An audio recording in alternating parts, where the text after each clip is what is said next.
Merhaba arkadaşlar. Bugün benim arkadaşım İnci Bayramova ile hediyelerimizi değiştirdik. Bakın bu onun hediyesi bana. İğne. Oh ne güzel iyi geldi. Bir de gidiyanın ben kartımı üzümü çok seviyorum. Ay indi ise atıram. Kartı niye böyle balatadı? Atıram. Bilgi daragaya bilgi. Atıl. İnci ha? Ben var ha. Atıl sen hadi ha. Bu ne? Atıl. Oh, bu ne görsen? Bu nedir? Defter nasıl? Oh my god. Why? Oh my god. Bunlara bakaq. Elə bu? Ha içine atmak lazımdı. Deyəsən ha. İnci bu içine atır ama. Yatır atsın. He içine atmak lazımdı. İçinde yaşıl bir şey gördüm burasından. Böyle atıram. Vay. Omega. Bir defter var içinde. Kurami. İçinde başka bir şey yoktu. Bu nerede? Bu nerede? Bu nerede? Bu nerede? Şimdi açım size göstereceğim. Ne var içinde? Ne var görmüyorum. Gözlerime bakmamışım. Ne var içinde? Ne var? Ah! Atabildim ki. Gel gel. Sarı bir şey gördüm. Ay atıl da.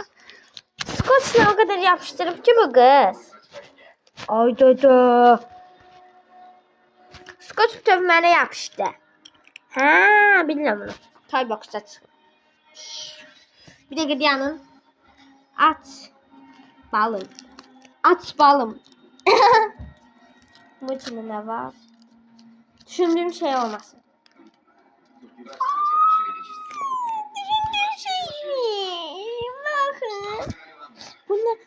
Oh my god. Oh my god. Mini soska. Çok güzel. Nasıl? Bakalım.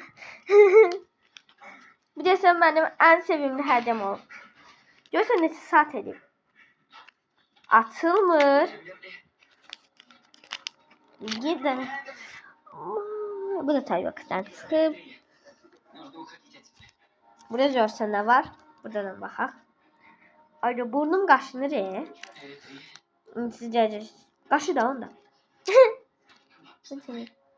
Oh my god. Ay kız ne kadar sabun tökmüşsən bura. Arkadaşlar sabunla doldurun.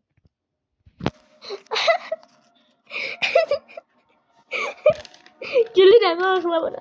Oo bir tane de hediye var. Bir tane de var. Bir tane de var. Bir tane de var. At. Ay düştü bir yere. Heh tapdım. Baxaq içinde ne var? Bunun en axırıncı hediye. Hadi sonra buralara yığışdırmalıyam. Vay. Oh my god. Ay ürək daşı. Black. Ay da düştü. Heh. Bakın belə. İndi sizə bütün hədiyələri bura yığım. Və mənim dostumun mənə hədiyəsi belədir. Sizin üçün bunu axıra qədər göstərmədim. Belə bir dənə qız. Bu ikinci qızdır deyəsən. Hə. Və belə saat. Wow yani. Sağ ol. Sağ olun sizdən. Bye.